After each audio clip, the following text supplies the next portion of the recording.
China పోకడను America తప్పుపట్టింది. ప్రపంచ ఆర్థిక వ్యవస్థలో అరుదైన ఖనిజాలైన రేర్ ఎర్త్ మినరల్స్పై చైనా ఎగుమతులపై ఇక నుంచి నియంత్రణలు విధించడాన్ని అమెరికా తీవ్రంగా తప్పుపట్టింది. ఈ ధోరణిని అమెరికా సహించబోదని ఆ దేశ ఆర్థిక మంత్రి స్కాట్ బెసెంట్ స్పష్టం చేశారు. ఈ ఖనిజాలు ఎలక్ట్రిక్ వాహనాలు, రక్షణ సాంకేతికతలు, ఎలక్ట్రానిక్స్లకు కీలకమైనవి. చైనా ప్రపంచ ఉత్పత్తిలో 80% పైగా పాలు పంచుకుంటూ విదేశీ కంపెనీలు దిగుమతి చేసుకోవాలంటే ప్రభుత్వ అనుమతి తప్పనిసరిగా చేసింది.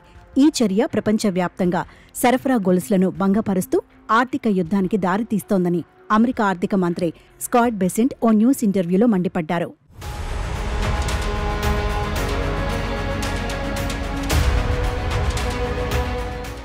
డ్రాగన్ చేస్తున్నది చైనా వర్సెస్ వరల్డ్లా మారిందని స్కాట్ బెసెంట్ ఫ్యాక్స్ విమర్శించారు. బీజింగ్ ప్రపంచ పంపిణీ వ్యవస్థలపై గురిపెట్టి ఆధిపత్యం చెలాయించాలని ప్రయత్నిస్తోందని ఆగ్రహం వ్యక్తం చేశారు. ఈ ధోరణిని చైనా దూకుడును అమెరికా అడ్డుకుంటుందన్నారు. అయితే చైనా దూకుడును అడ్డుకోవాలంటే భారత్, ఐరోపా దేశాల మద్దతు అవసరమని స్పష్టం చేశారు.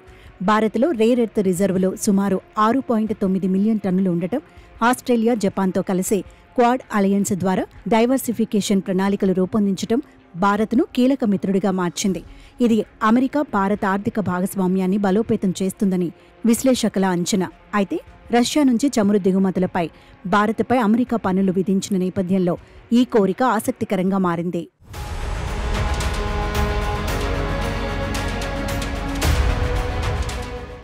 చైనా ఈ రేర్ ఎర్త్లను బాజూకా ఆయుధంగా ఉపయోగించి ట్రేడ్ వార్ను తిరిగి ప్రారంభిస్తోందని బెసెంట్ ఆరోపించారు. ఈ టెన్షన్స్ ప్రపంచ టెక్ ఇండస్ట్రీలకు అఘాతం చేకూర్చవచ్చు. అమెరికా, భారత్ మధ్య deals, India, middle east, Europe economic corridor ద్వారా భారత్ రేర్ ఎర్త్ ఎక్స్పోర్టర్గా ఎదగవచ్చు.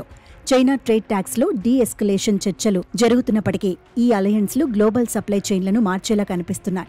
ఇటీవలి అమెరికా భారత్పై వేసిన సుంకాలు ఇరు దేశాల మధ్య ఉద్రిక్తతలు రేకెత్తాయి. చైనా విషయంలో మాత్రం భారత్ను కీ అలైగా చూడటం జియోపాలిటిక్స్లో ప్రాక్టికల్ అప్రోచ్ను సూచిస్తుంది. భారత్కు ఇది అవకాశంగా మారొచ్చు, కానీ చైనా, రష్యా బంధాల మధ్య డిప్లొమసీ సవాలుగా మారేలా కనిపిస్తోంది. ప్రపంచ శాంతికి చైనా ఆర్థిక యుద్ధం చేస్తోందని బెసెంట్ దుయ్యపట్టడం ట్రంప్ పాలసీల సంకేతంగా కనిపిస్తోంది.